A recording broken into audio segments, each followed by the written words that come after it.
Hello, everyone. I am Krista Gendreau, and Community Engagement Manager for the Kidney Foundation Northern Alberta and Territories Branch. I want to welcome you all this morning to our session on eating well with kidney disease. Before we begin, I'd like to review with you how to participate. We are offering this session bilingually using simultaneous interpretation. To hear the presentation in your preferred language, please click the interpretation model or interpretation icon, which looks like a globe at the Zoom toolbar, and select French or English. We ask that you enter any of your questions today, as you may have through the session, in the Q&A pane at the bottom of this video. And for general comments through the session, please use the feed loop chat box at the right side of your screen. The information shared in the session is not intended to be medical advice, and we do recommend that you speak to your medical professional team for your own individual situation. Without further ado, we're going to go right into introducing our speakers today. Giving me great pleasure to introduce our first three co-presenters. First is Dr. Diana Major. Dr. Diana Major is a registered dietitian, as a professor of clinical nutrition in the Department of Agricultural, Food and Nutritional Science and the Department of Pediatrics at the University of Alberta. She is a pediatric dietitian with expertise in nutrition support in children with chronic gastrointestinal liver disease. Her research program focuses on the development of lifestyle interventions, as in diet and exercise, for adults and children with chronic kidney disease and liver disease, diabetes, celiac disease, and transplantation. She currently teaches clinical nutrition to all dietetic trainees in the province, including nutrition and kidney disease. Ongoing research includes the in-depth evaluation of the factors influencing the risk of food insecurity in adults and children with kidney and liver disease before and after transplantation. Joining Dr. Major today is Yushin Gao and Asa Askabare. Yushin is a master's student in nutrition and metabolism at the University of Alberta and is supervised by Dr. Diana Major. She earned her Bachelor of Science in Nutrition with honors from the University of Alberta. Her passion for improving health outcomes in clinical populations through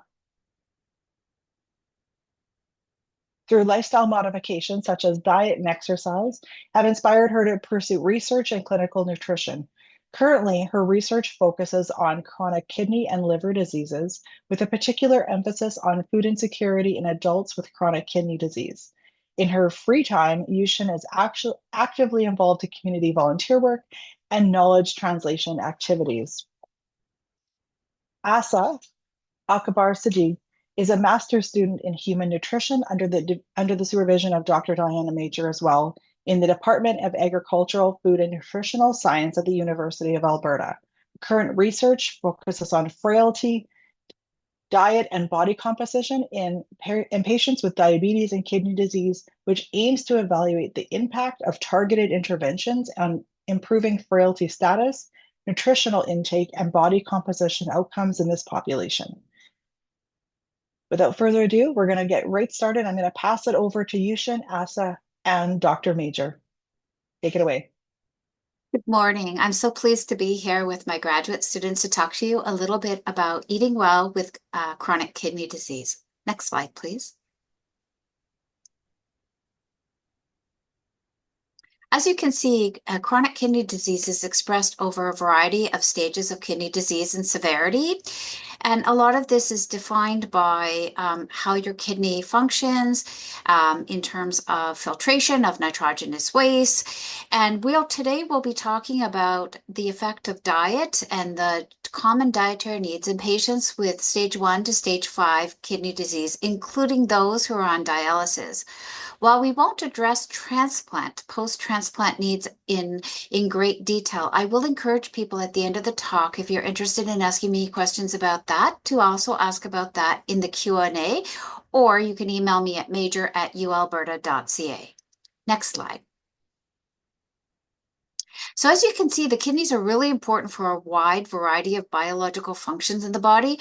The most important ones, of course, are the removal of natural waste products due to nutritional breakdown of different compounds and fluid management and fluid status. But it's also incredibly important for kidney health, for maintaining normal blood pressures, and to prevent chronic diseases such as cardiovascular disease. And then along the lines of frailty that was mentioned before, one of my graduate students' studies, the kidney is really important for the activation of some important nutrients like vitamin D. So if your kidney doesn't work very well, the metabolism of vitamin D is adversely affected, and that can affect your bone health and your overall muscle strength. So the kidneys have so many wonderful and important functions, of which nutrition and what you eat can really modify and impact that in a positive way. Eating healthy can really be very helpful for that. Next slide.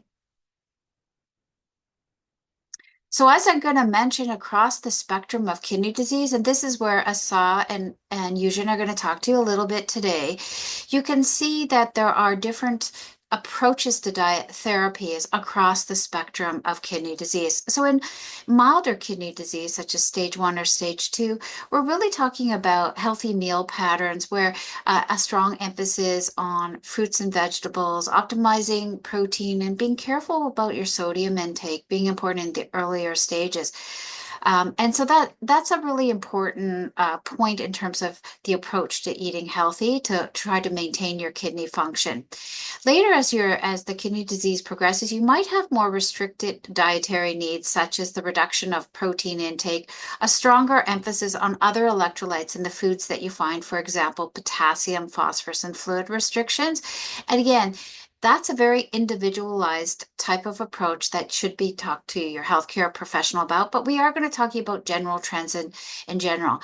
And then once you go on dialysis, your nutritional needs change again. And so there's a lot of things that you can do in terms of eating with your diet to help manage whatever stage your kidney is in, can help manage the disease and minimize the progression of your kidney disease as well. And so that's what we're going to talk to you a little bit about today.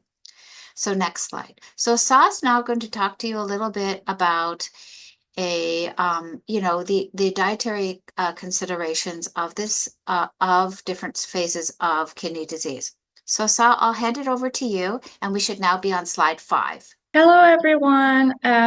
So let's explore some effective dietary approaches to promote health and manage CKD. As you can see, Canada's Food Guide emphasizes a balanced diet. It encourages us to have plenty of vegetables and fruits, which are packed with essential nutrients and fiber. It also recommends making water your drink of choice, as staying hydrated which is crucial for overall health. Also, the guide suggests choosing whole grain foods and eating protein foods to maintain energy and support muscle health. But what about DASH diets? Is it similar to Canada's Food Guide? The DASH diet, which stands for Dietary Approaches to Stop Hypertension, aligns well with Canada's Food Guide by promoting a diet rich in fruits, vegetables, whole grains, and lean proteins. Both approaches advocate for reducing sodium intake and focusing on nutrient-dense foods to support heart health and overall well-being. The cool thing about DASH diet is that it's not just for lowering blood pressure. It can also be adapted for people with CKD to help protect kidney function while keeping meals balanced and healthy. Okay, so what's the deal with DASH diets? It's all about focus on nourishing foods like fruits, vegetables, whole grains, low-fat dairy, fish, poultry, beans, nuts, and seeds. And we need to limit less healthy choices like too much salt, added sugars, fatty foods, and red meat. It's a solid plan for keeping your heart and kidneys happy and can even help slow down heart and kidney disease. If you're on dialysis, this diet isn't the best fit. It's because there is a high intake of proteins such as fish, poultry, and beans. So we need to be careful about phosphorus and potassium, and it should be considered as an individual scenario to talk about with your dietitian, as I mentioned at the beginning of the talk. Okay, let's talk about the relationship between Mediterranean diet and CKD. A Mediterranean diet lowers inflammation and nourishes the gut, both critical for kidney success. Why can it decrease inflammation? Because it's included omega-3 fatty acids from fish and seafood. These fats can help reduce inflammation, increase satiety, and provide a great energy source if you follow a low or very low protein diet to help maintain kidney function. But also, did you know that the number one complication in CKD is cardiovascular disease? Your heart and kidneys are two important organs in your body. They work together to keep you healthy, and when one is affected, the other is too. So we can say that kidney and cardiovascular health are connected, and focusing on diet and lifestyle habits that protect your heart can help you live a healthier, longer life.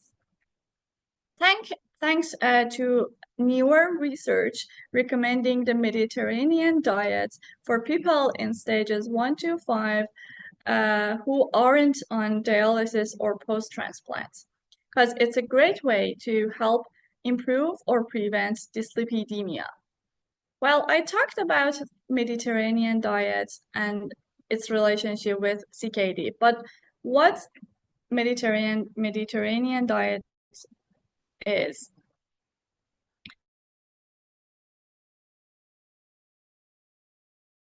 Here we have the Mediterranean pyramid, a visual guide to dietary pattern emphasizing health, plant-based foods, healthy fats, lean protein, which has been associated with numerous health benefits. As you can see, the foundation of the Mediterranean diet, represented by the large base of the pyramid, consists of abundant fruits, vegetables, whole grains, nuts, and legumes. The pyramid's structure highlights the varying frequency of consumption, with foods at the base meant to be eaten daily, while those at the apex should be consumed less often. Seafood and poultry are recommended in moderate amounts, while red meat and sweets are placed at the top of the pyramid, indicating infrequent consumption. Following this dietary pattern, rich in antioxidants and healthy fats, has been linked to reduced risk of chronic diseases, improved health, heart health, and weight management. Well, I personally find this pyramid helpful in visualizing a balanced approach to eating, and I appreciate its focus on enjoying meals with others, highlighting the social aspect of food. Sorry. Okay, so let's look at the sample menu related to Mediterranean diets. As I mentioned, this dietary pattern includes nuts. So you can enjoy walnuts and almonds for breakfast or as snacks. Since a high intake of fruits and vegetables is encouraged, you'll notice a variety in every meal, such as bananas, peaches, pineapples, blueberries for fruits, and cauliflower and lettuce for vegetables. Whole grain options like whole grain pasta and whole grain crackers are also essential components of the Mediterranean diet in this menu. And what's the best parts do you think? No need to stress about phosphorus, potassium, sodium, or protein. This menu keeps everything in check. Okay, I mentioned fats when talking about Mediterranean diet, right? So now let's dive into different types of fats. When it comes to fats, it's all about balance. To protect your kidney and heart health, try to swap out saturated and trans fats for healthier unsaturated fats. Why are unsaturated fats so important for you? Stay tuned to find out. Everyone needs some fat in their diet, right? But too much or the wrong kinds can cause a build in your blood vessels, heart, and kidneys. So why should they be limited?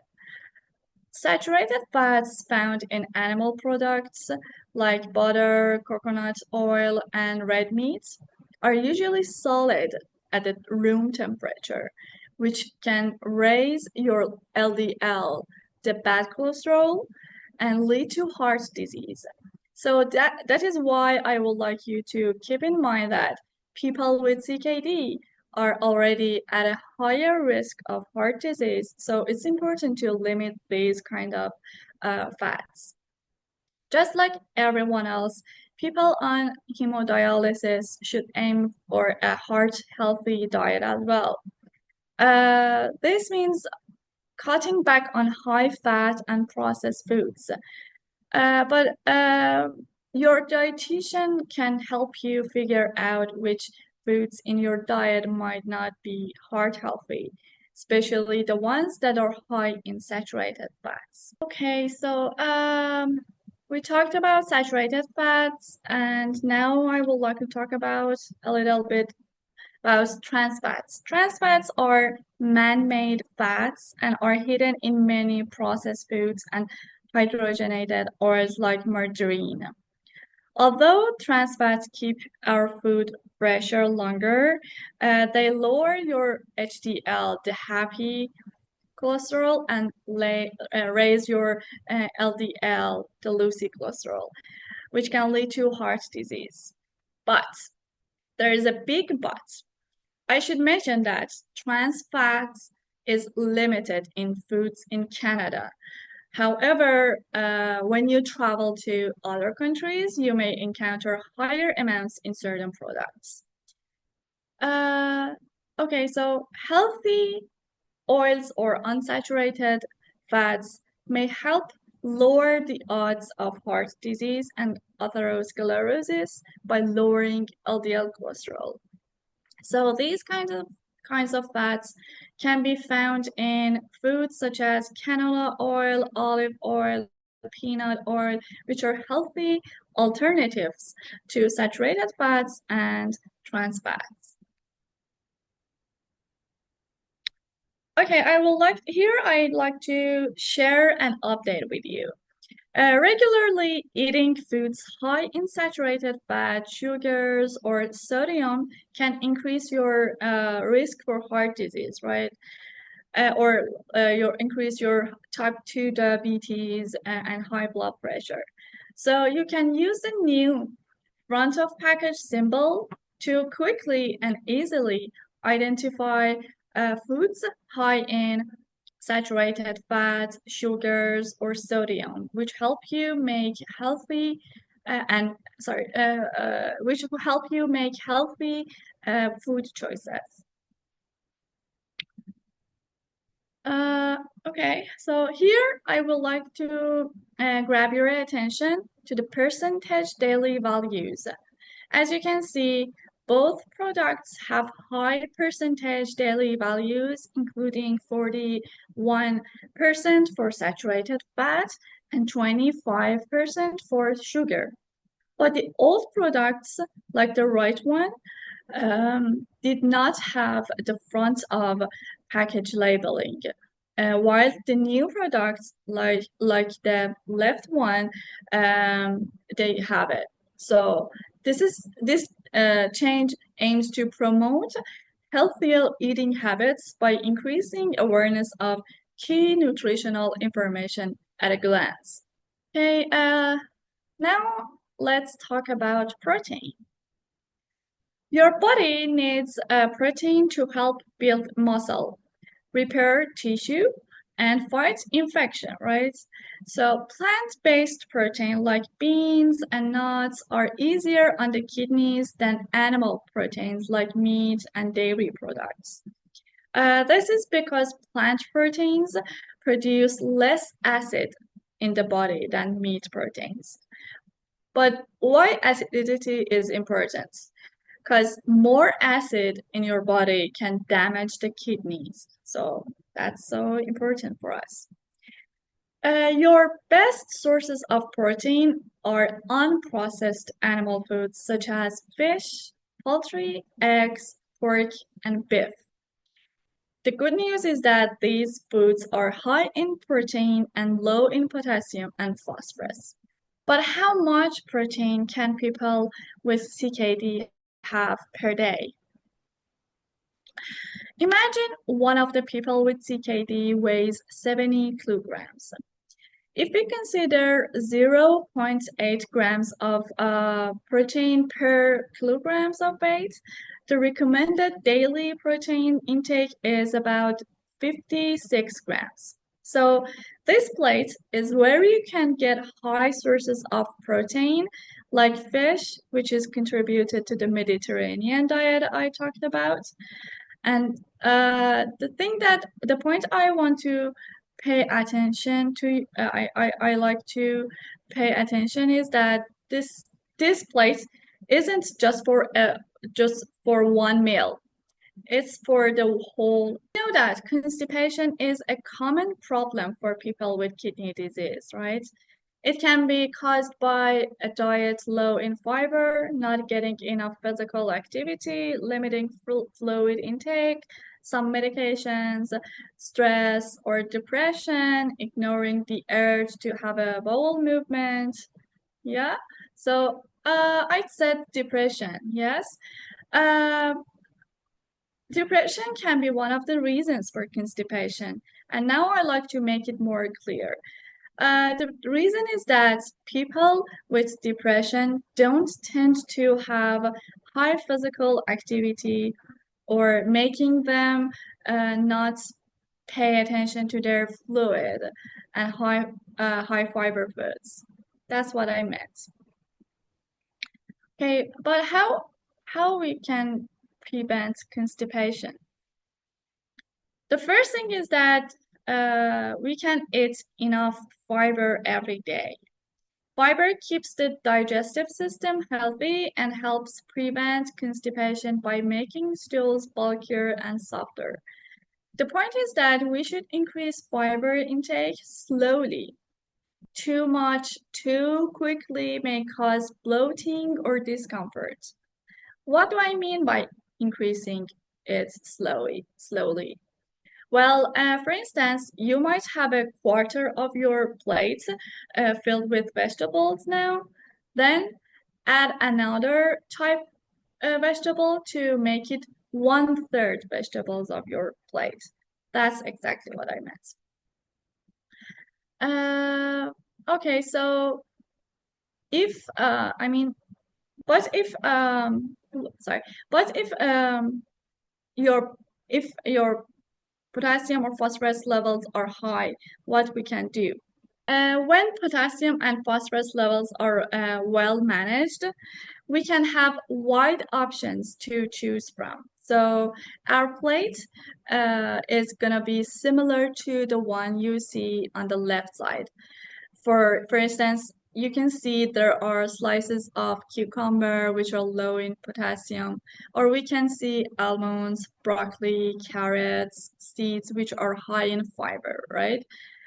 This is what we have in DASH diets. Do you remember?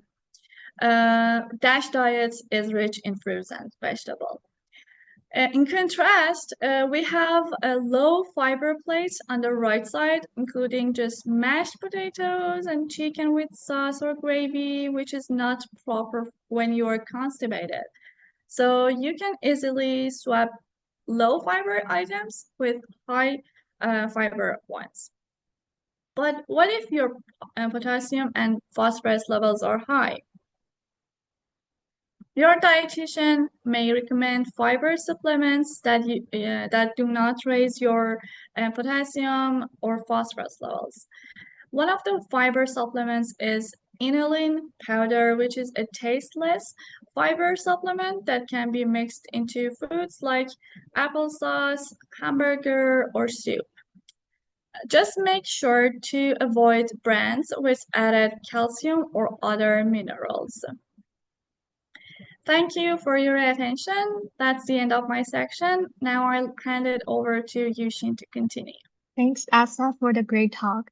Now I'm going to talk about some special consideration of of the kidney diet, including those important electrolytes.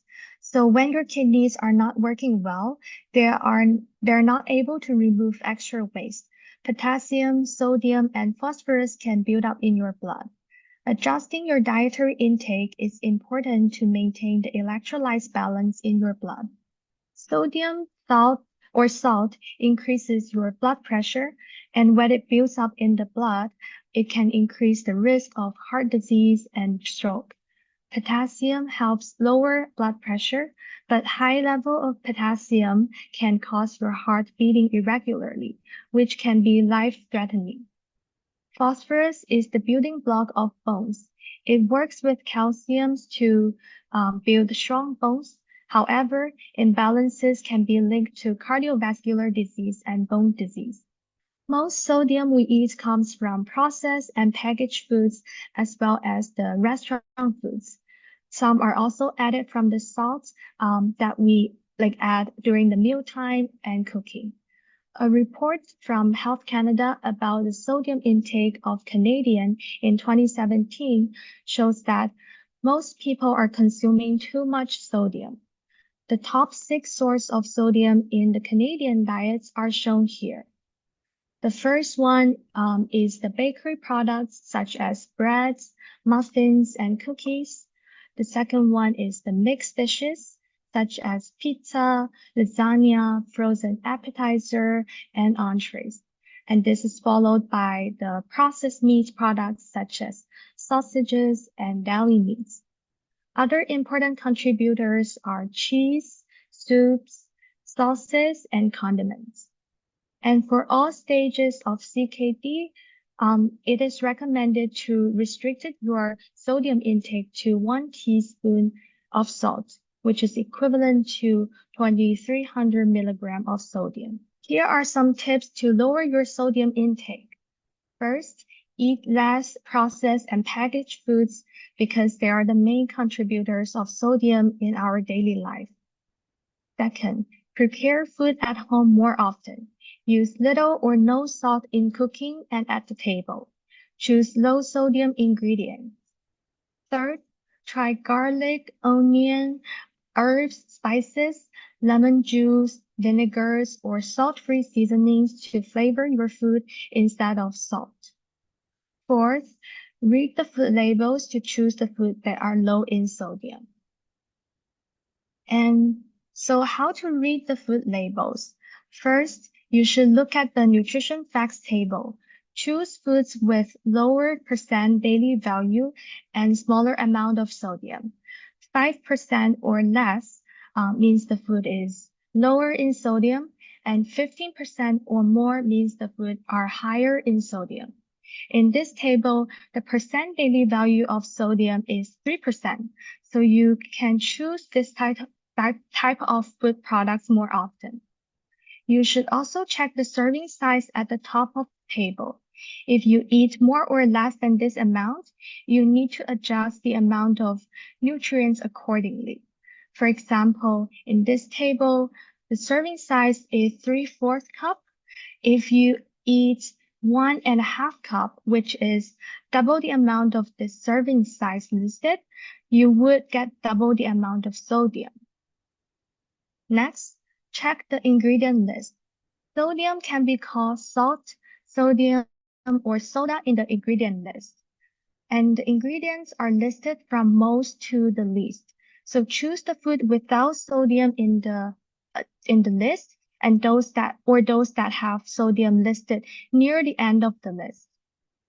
Third, look for low sodium label claims. Look for food labeled as sodium-free, low sodium, or no added salt. Reduced sodium doesn't always mean the food is low in sodium, so you should always check the nutrition facts table for the sodium amount. And one issue with the low sodium products is that they may have potassium or phosphorus added to replace the salty flavor. It is important to check the nutrition facts table for the amount of sodium and potassium, and check the ingredient list for phosphorus and potassium additives. And you should limit or avoid the foods with those additives. So now let's do an activity. Here are two canned diced tomato. Based on their nutrition facts table, which one would you choose? The left one or the right one? You can type your answer in the chat box. Yeah, so many of you, some of you have gotten the correct answer. Yeah, so it's the right one that is the correct answer. Why is that? So when we look at their serving size, it's the same amount of serving size. So that's comparable. And the sodium here is only 1% daily value. So it's a less, lower sodium choice. And if you look at the food package, you can notice there's no salt added claim on the food package, which can helps us with deciding which one is lower in sodium. So this slide shows you the food that you should choose more often, less often, or avoid based on their sodium content. You can see that a lot of foods that are low in sodium are fresh, unprocessed, or minimally processed, and no salt added. Sauces like barbecue sauces, chutney, ketchup, have some sodium in them, so you should limit this sauce to 1 tablespoon per day. And on the right side, these are the food with high sodium.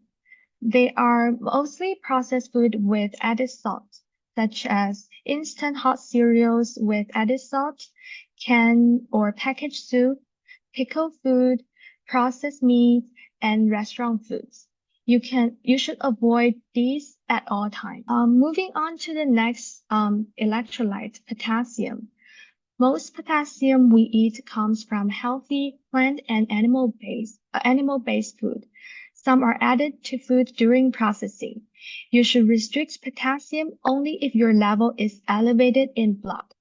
The normal blood potassium range is 3.5 to 5.5 millimole per liter. Hyperkalemia or high potassium level occurs when the level goes above 5.5. Hypokalemia or low potassium level occurs when your level goes below 3.5. And your blood potassium or the amount of potassium you need depends on your dietary potassium intake, how well your kidneys are working, the medicine you take, your body size, gastrointestinal problem, and the presence of metabolic acidosis. When you are on dialysis, the content of your dialysis solution can also affect your blood potassium level. Once you check with your dietitian about how much potassium you need, you are going to select the foods with the right amount of potassium for you. Read the label on the food package every time you shop. Lower potassium foods have less than or equal to 5% daily value, or less than 200 milligram per serving. Higher potassium food have more than or equal to 15% daily value, or higher than 200 milligram per serving. Portion is important. If you eat a large amount of low potassium foods at once, you are still going to get too much potassium. The way that foods are prepared can also affect their potassium content. For example, the green leafy vegetables shrinks when they are cooked. and most fruits drinks when they are dry. So the same portion of the cooked or dry foods will contain more potassium than their fresh ones. So this is another activity. Here are two brands of cereal. Which one would you choose if you are potassium restricted? The left or the right one? You can think about this in your mind, and then I will give you the correct answer. Okay, so the correct answer is the right one. How many of you have gotten it right? So it's the right one because if we look at the serving size first, they are both 1 cup, so that's good. It's comparable.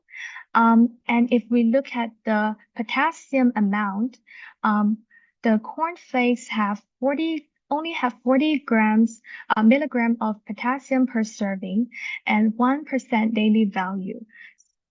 Compares with the all brand, which have 600 milligram and 13% daily value. So cornflakes is a lower potassium choice.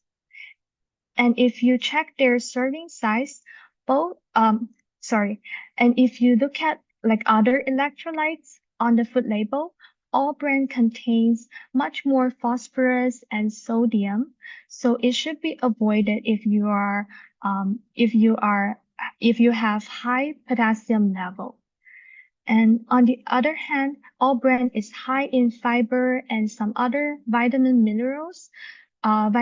and minerals. So they're good about this, but you can add low potassium fruits that are high in fiber, such as berries or apple pieces in your cornflakes cereal to make up that amount of fiber too.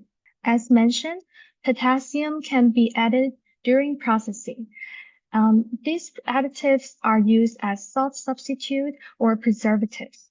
Your body absorbs potassium additives very easily, and this can raise your blood potassium level too high. So avoid or limit foods with potassium additives as much as possible. You can check the ingredients label to see if they are added to food. The common potassium additives include potassium chloride, potassium phosphate, potassium lactate, and potassium citrate. Here you can see in the ingredient list of this pre-cooked chicken breast strip, the potassium lactate is added. So you should avoid this food as much as you can. Where can you usually find the potassium additives? First one is salt substitute. And the common brands are no salts, half salts, new salt, and light salts. They usually contain potassium chloride, contributing to very high potassium content, and they can be very dangerous for people with kidney disease. However, for the salt-free seasoning blends, you might find also as another salt alternative, such as Mrs. Dash. They are a mixture of dry herbs and spices, and they don't contain potassium additives, although they contain a small amount of potassium. Another place you may find the potassium additives are processed convenience meats, poultry, and fish products. And when you're buying low sodium reduced foods, make sure you check the ingredient list. Those foods often replace sodium with potassium to reduce global sodium intake, but this can be tricky for people with kidney disease to manage their potassium. These are more examples of the foods that have potassium additives. These are the foods like powder drink mix, electrolyte beverages like Gatorade and electrolyte, diet or protein drinks, and diet bars such as David, and certain natural health products such as glucosamine. Make sure to check the ingredients to avoid those with additives. So some of you may ask, you just recommended DASH diet and Mediterranean diet pattern, but a lot of fruit and vegetables have potassium.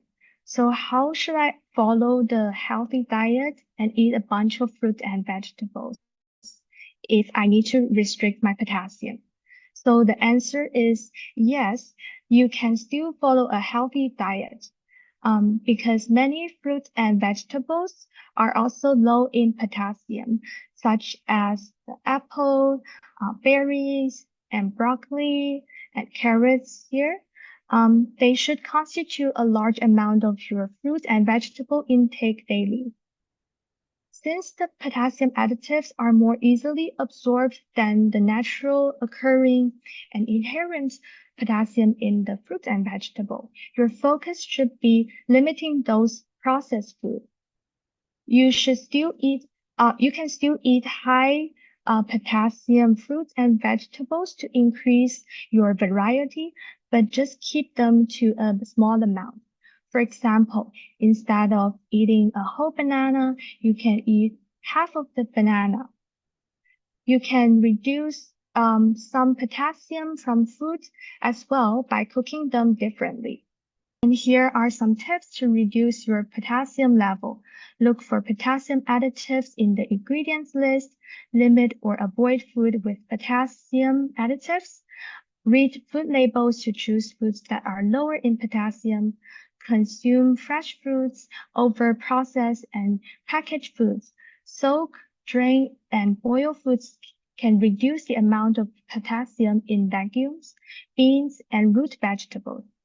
If you have diabetes, control your blood sugar. And most importantly, be active every day. Next is phosphorus. You can find most phosphorus from protein foods, with some being added during processing. You should restrict phosphorus only when you have high phosphorus level. A low phosphorus diet contains 800 to 1000 milligrams of phosphorus per day. It is important to understand that the phosphorus absorption is affected by the amount of phosphorus in food, presence of phosphorus binders, and the bioavailability or ability to digest and absorb of the phosphorus in that food. And I'll talk about this in a bit more detail in the following slide. If you are on low phosphorus diets, check the ingredients list for the word phosphate or phosphoric. Phosphate can be additives in many processed foods and drinks. They are often used to improve the taste and appearance of a food. Some examples of phosphate additives include disodium phosphate, hexametaphosphate, phosphoric acid, and tricalcium phosphate. Below is an example of the ingredients of cola. You can see that the phosphoric acid is added. And like the potassium additives, the phosphorus from these additives is mostly completely absorbed by your body compared to those naturally occurring phosphorus. So you should focus on avoiding the foods with additives. And these are the common products containing phosphorus additives.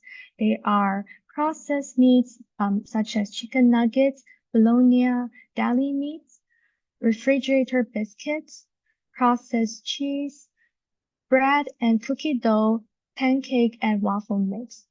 Not all of these products contain additives, but you should check their ingredient list. And here are just more products with the phosphorus additive to be aware of, such as soft drinks, iced tea, crystal drinks, instant puddings and sauces, enhanced meats or seasoned meats, cold cereal and instant hot cereal, and many fast food restaurant items. Your doctor may also prescribe phosphoric binders if your phosphorus level is high. The binders work by holding on to some of the phosphorus from food so that it doesn't get entered into your bloodstream. Take the right amount of binders with each meals and or snacks as instructed by your doctors. Take them with meals or up to 30 minutes after your meal so that they can have effects on what you eat. The common prescribed binders are calcium carbonate, cevilamar, and magnesium hydroxide. If you need to restrict your phosphorus intake, these are the foods that you should choose, limit, and avoid. The take-home message here is that you should avoid all processed food with phosphorus additives because they are most easily absorbed. And the phosphate from the natural source like whole grain nuts and seeds are less easily absorbed and provide and this they can provide more health benefits than harms. So you may be able to incorporate some in your diet.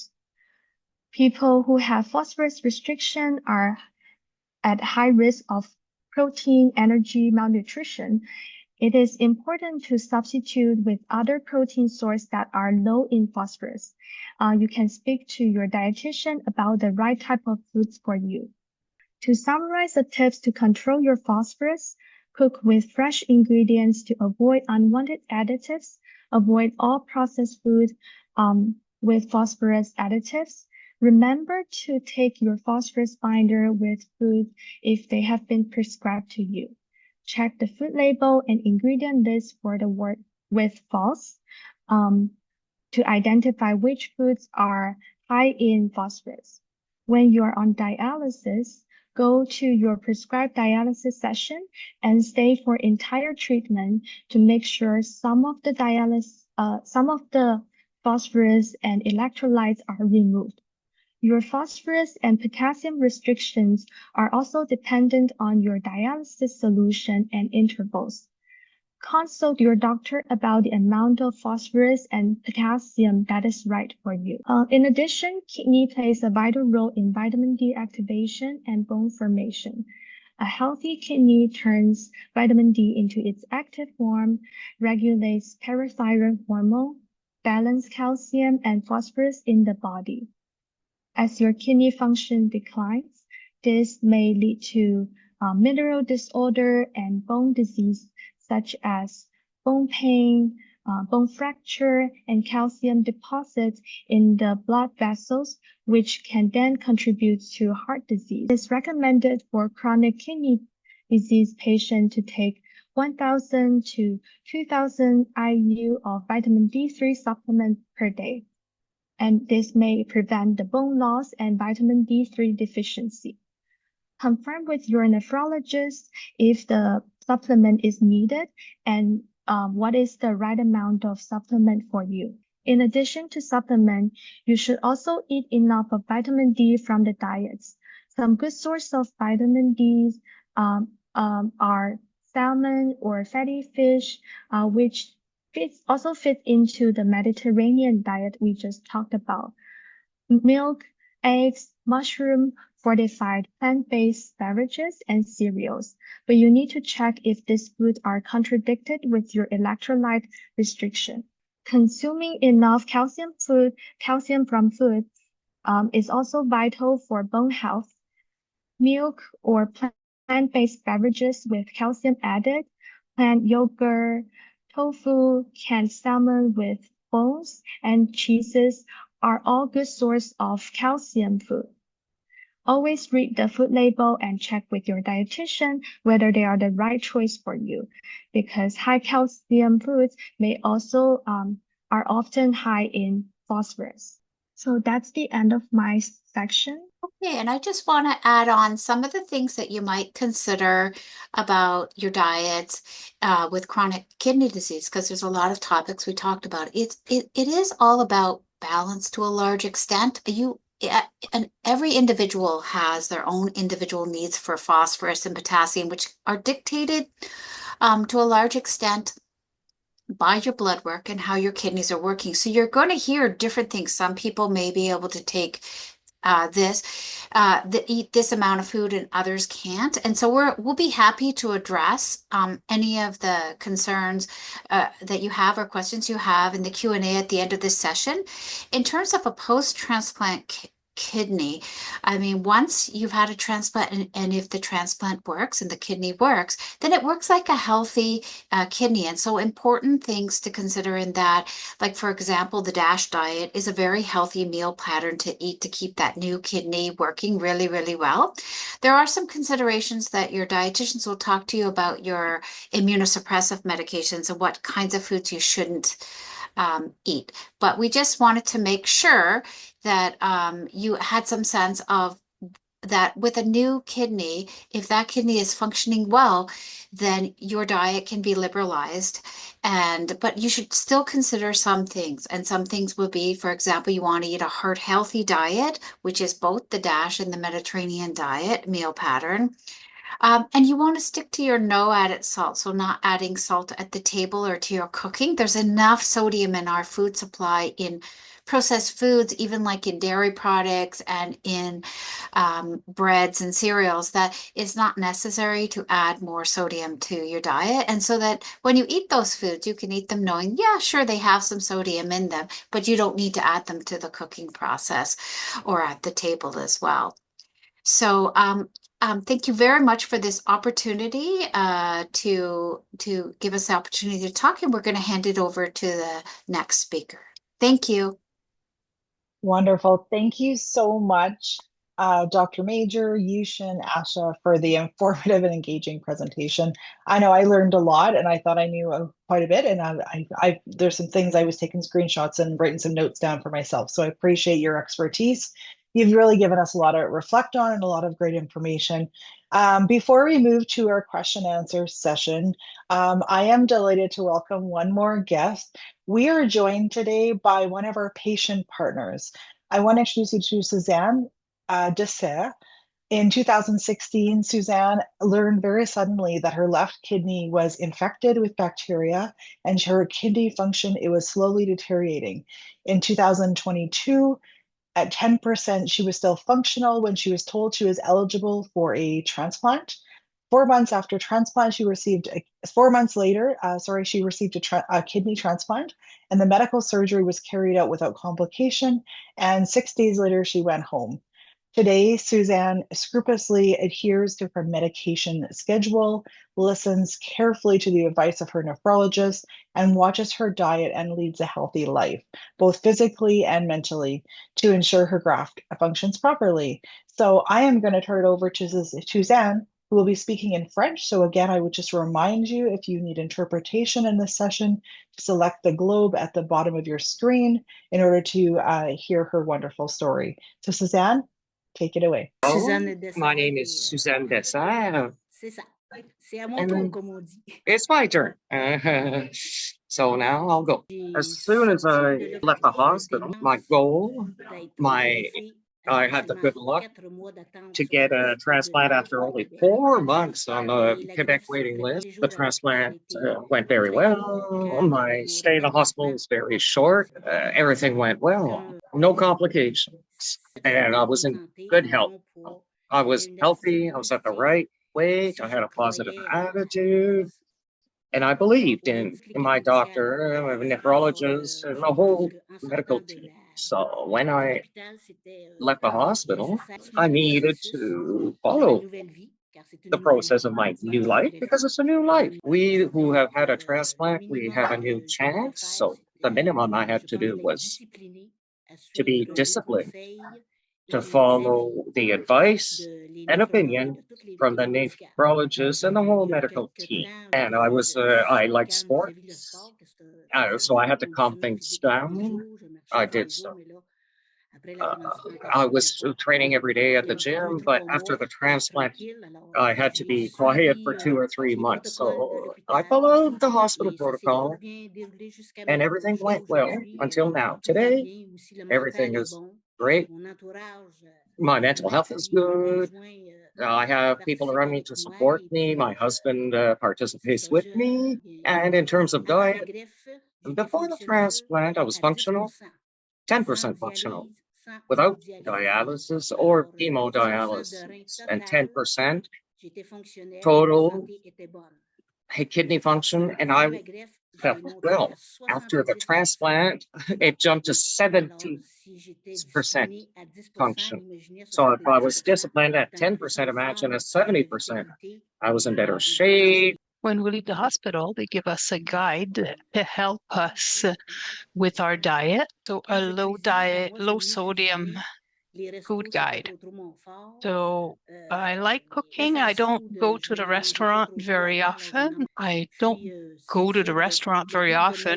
go much before, so I don't go much more now. And the guide was helped me a lot. And the Reader's Digest article talked about 50 different foods, so that helped me a lot. And also, I had a list of different foods that are good for me, those that are good and those that I should not eat, those that I should avoid. As the post-transplantation guide says, we always have the choice. And now I think, like, with the opportunity that I have now, is that I help myself in order to help the medical team. So if I'm careful and I give, and with this opportunity that I have had to have transplantation so quickly, I think the least I can do is no cell. And this we don't know, but at least if we respect the guidelines 100%, then if something happens, of course that can happen because we don't know what's going to happen in life. But if we play it 100%, then sometimes it can be difficult. But if we follow the guidelines, my close ones are happy, and I had my close ones. They were really worried. They didn't know what was going on. They didn't know anybody who had received a transplant before. So we have to trust the medical teams because nowadays in Quebec, the medical sector is very difficult, but I'm a good example. Life must go on. And as for food, before the transplant, we know what's good and what's not. So we simply have to be a little bit more careful. And when we're cooking at home, or even when we're using fresh food, we don't have to eat a lot and everything goes well because I can see and I'm happy with that too. My family, my friends, former work colleagues, I've retired about 4 years ago now. So I'm a young retiree. Everybody is happy and they're surprised too because I think that's the least that I can do. I work with my medical team. I trust them. They trust me. So I think that with this positive mindset and believing that things are going well, and also with talking with people, I'm talking with people on the street or other people who've received a transplant. Some people it's not going very well, but for me, it's only been 2 years, and I'm happy to tell them, well, if you do X, Y, and Z, then, well, it will change. And we cannot cheat. Our life improves and it changes. If I had not received a transplant, I don't know what I would be, in what type of shape I would be now. And it's a wonderful gift that I've received. So I must appreciate it and take care of it well, because that is a wonderful experience, a new adventure.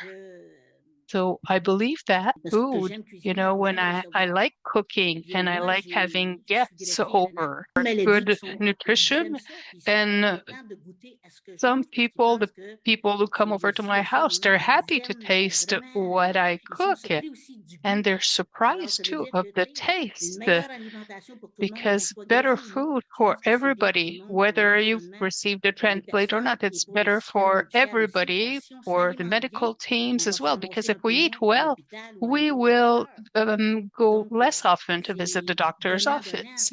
So it's a win-win. How would I say that? Well, I'm happy, I have a new life, And I'm happy that I don't have many complications. It's not complicated to have guests over because I like cooking, and then we take a little bit more time. We're a little bit more careful. And sometimes if I'm not sure of a certain food, then I'll check just to make sure that it's okay because I want to follow the plan. We just have to be a little bit more careful. And the difference is very important because if my new kidney is in good health, I will be in good health. My nephrologist will be happy that I'm healthy. And it's very positive for everybody because the investment that they make for every patient that receives an organs, it's lots of hours, lots of technology, and the more and more that we advance with time, technology improves. So the least that we can do is to be part of the team, the medical team and the patient team. So that's about it. And I don't know if you have any questions. Maybe that's enough for you. Thank you. Wow. Thank you, Suzanne, for sharing your inspiring story. That was fantastic. I loved what you said about trust. Trusting your medical team. They trust you. You make good choices. And you're right. You can't cheat your life. So, paying attention to what you're putting in your body and fueling your body, it makes all the difference. And it is really inspiring to hear you speak today. And you've sure left a lasting impact on the participants and the attendees today. I am going to address some of the questions now. Some of the questions are going anybody can answer, whether it's Dr. Diana Major or Asa or Yushin or Suzanne. I'm going to start with the first one, and however whoever wants to pop in and answer this can go right ahead. So how can I explain to my friends and family that I need to adhere to a renal friendly diet, even after receiving a transplant? Culturally, the foods that we make are not low in sodium, and so I'm worried that this could be a bit hard. Any advice for this attendee? I'm sure Suzanne has some really valid feedback to give, but my suggestion is just being open and honest that you want to maintain your kidney function to be healthy, and that if they want to add salt to their food, they could add it at the table instead of in the cooking process. Um, Other substitutes, like for example, adding other herbs, for example, to food, like for example, garlic, ginger, depending on what the chili powder. Those ones are not necessarily high in sodium, but give food a lot of flavor. So, I mean, a lot of times people want to add salt at the table or add it to the cooking process because it's for taste, right? It's not what our body really needs, but it's for taste. But trying other herbs and supplements that will add a zing to your food, like you're looking for a zing to your food, can actually make the food more savory and tasty. So that's a little bit of what I would suggest. Plus, watching salt at the table, just period, is healthy for the whole Canadian population, not just because of kidney problems. It's for your cardiovascular health. It's so important for your blood pressure.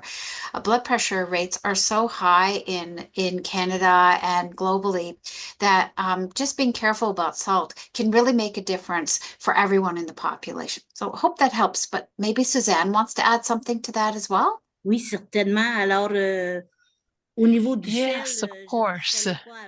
Et puis, Regarding je vais parler salt, à Guy before Lou I avec did trop de not sel use partout. salt, and as Alors, on n'est Dr. pas Mayer obligé de. mentioned, Il y en a there's too qui much aiment, moi salt j'en ai. already, Je and n'en mets it's pas. Même à des salades, not des fois, je mets useful to add des some, salades so I vertes. don't Alors, put avant de la some servir, in my elle est tout le food. temps neutre. Even in a Donc, si salad, I don't certaines put any personnes salt in my veulent de l'huile salad. d'olive ou So un peu if de some sel, c'est là people que je want fais to add l'addition some pour ces salt or personnes-là. Mais le olive reste, oil, la plupart, then it's served au on niveau the de ma side. famille, des But amis, in ben là, my ils commencent family and à my manger des friends, salades they're pures et simples. Alors, starting c'est to juste avec eat la salad salade un peu without salt, maybe just with the little radishes, Italian parsley, radishes, some seeds, and the salt shaker. I don't even, it's very rare. And when I saw the little dash bottle, I bought some 2 years ago, but I don't have any spices. I have a lot of them. And the natural taste of each food is there, can be tasted, and each food has its own properties. So if we really want to taste what we're eating and taste it well, it's not required to add the salt and sauces. Each element has its own flavors and aroma. So we simply have to explore that. And it makes our food much better because we're using pure and simple ingredients and we mix them up a little. And that's what I do. And my spouse has diabetes, and we've been together for 18 years. And I did not change our food. So before the transplant, we did not eat too much salt or sugar. And now after the transplant, we're eating even better because I've had some guidelines and I went to the Kidney Foundation website. They have some really nice recipes too, and I check that out regularly, and it's all healthy food. So if we use healthy food, then health will just show up. It will just be there. Well said. Both. Thank you for both answering that. That was fantastic.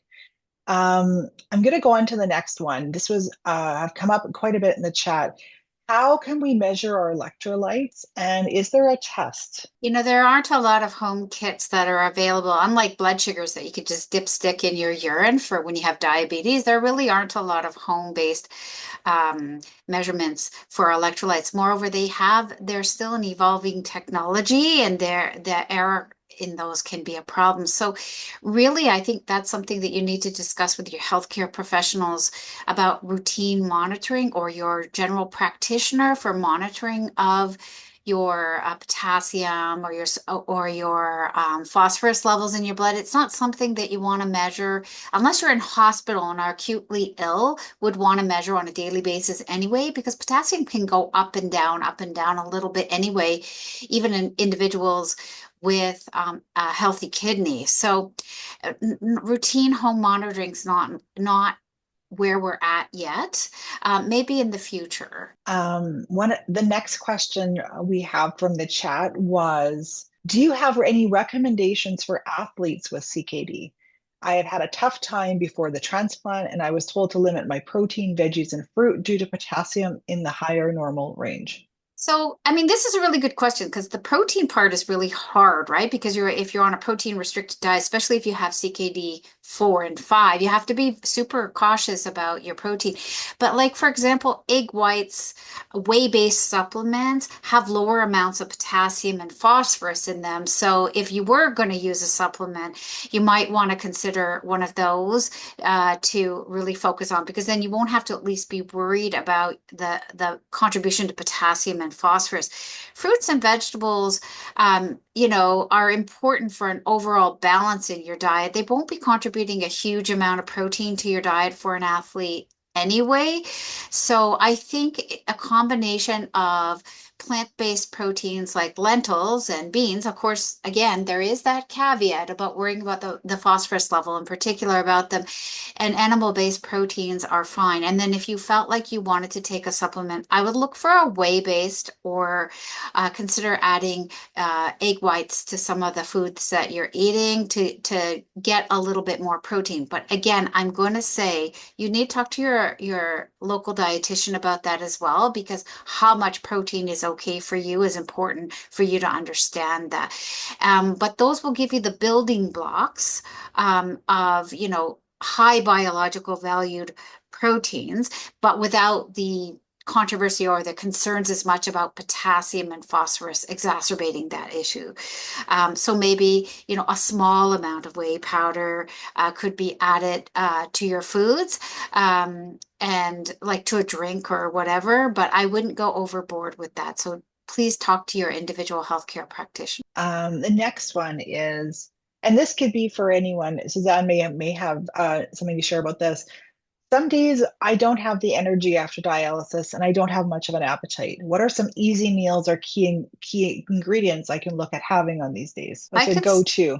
Yeah, I can start that conversation. Completely understandable. When you have dialysis, you can have a lot of fluid shifts and not and feel tired and worn out, and sometimes even a little bit nauseous. So it's not so much the go-to food to go to per se, but it's the amount. Smaller, frequent meals every few hours will give you the necessary nutrition you need, but in small amounts in your stomach so you don't feel so blah and nauseous or tired or worn out.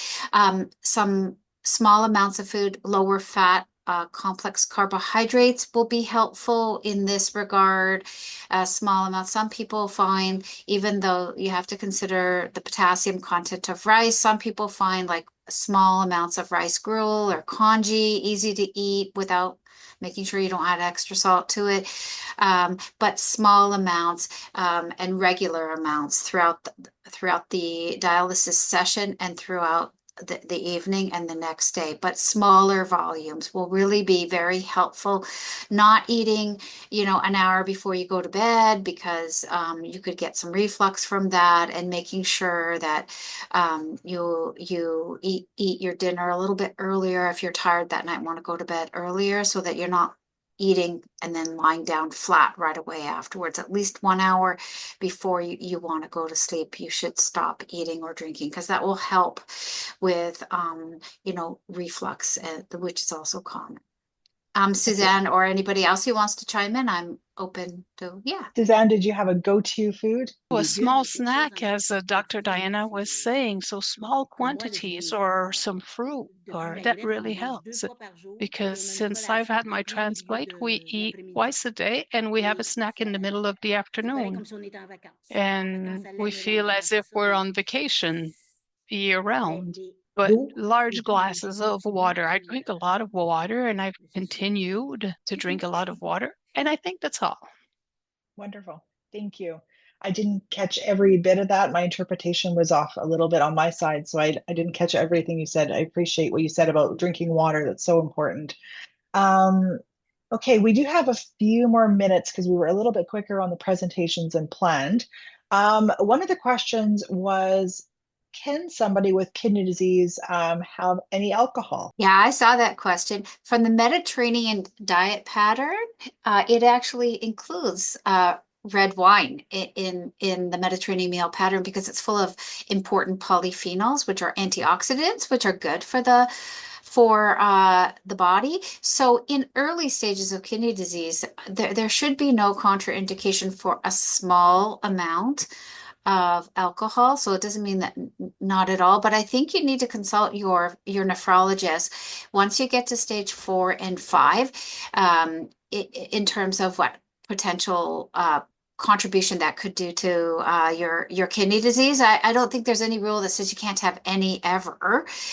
It's just really about the amount and a very small amount. So the Liver Foundation, for example, has recommendations about what's good for your liver. And so I think there are some general recommendations as well from a kidney disease point of view as well. So early stages, I think there is some cardiovascular benefits of a very small amount, and it's not recommended like daily, but it doesn't mean during special occasions with your families, like in the holidays, that a little bit is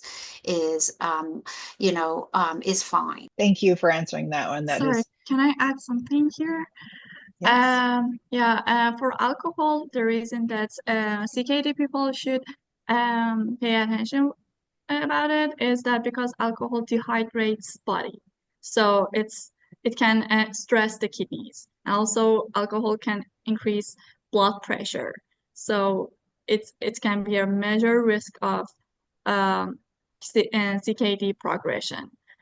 Yes, that's So meaning at the later stages, CKD 4 or 5, it might not be advisable to right. partake, but in the earlier stages, during holiday celebrations, a small amount is okay. Great. Thank you. That's like, as we've mentioned through the whole presentation, please speak to your medical professional team Yes. Everybody has a different situation, so we do want you to have that conversation with your dietitian. There was a question. We do have some extra time, so Est-ce que there je was a pourrais question that ajouter was un mot? answered. Oh, May I add oh, something? yes, go ahead, Suzanne. OK.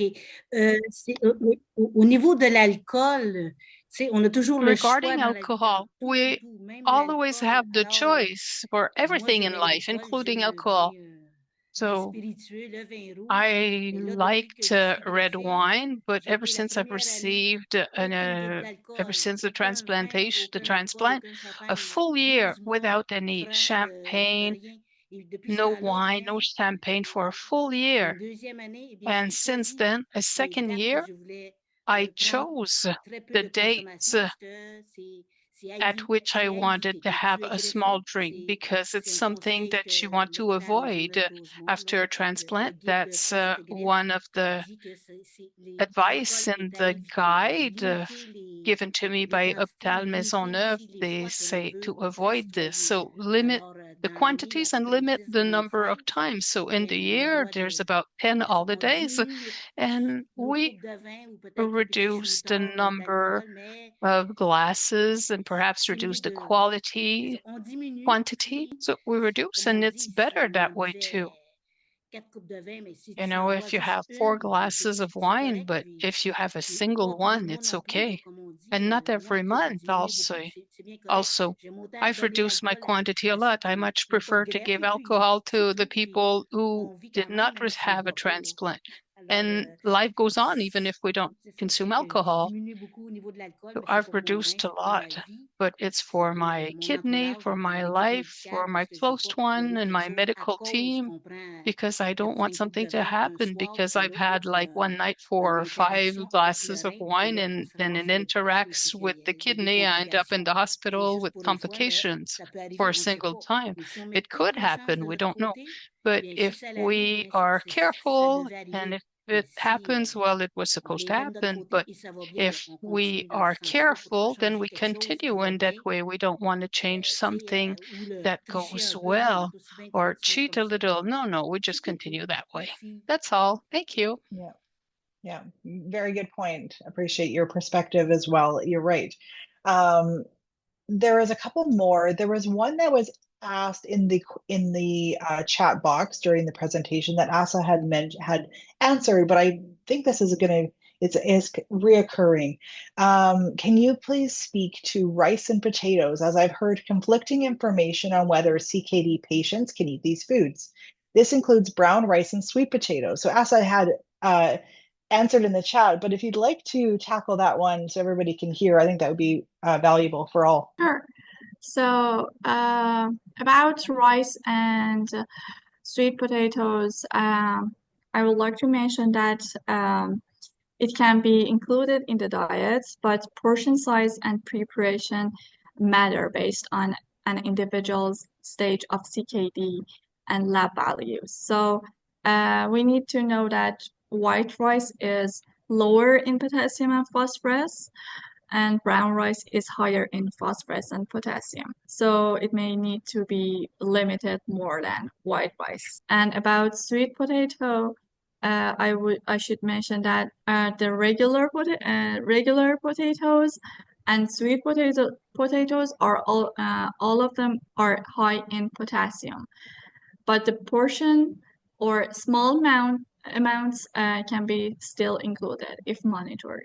And on top of Thank it, you. as I mentioned, your cooking method can also help with that a little bit. Like, so for example, if you soak the potato and rinse it off with water, that can help some of the potassium go into the water and get out of the potato. So that can help a little bit too. So the cooking methodology of how you decide to eat the potatoes in particular, or the sweet potatoes, can be really helpful for lowering that. And I'm sure your dietitian will be happy to discuss with you exactly how much of those are okay for you. We have about 2 more minutes left before we'll need to wrap up, and I have one, maybe 2 more questions here.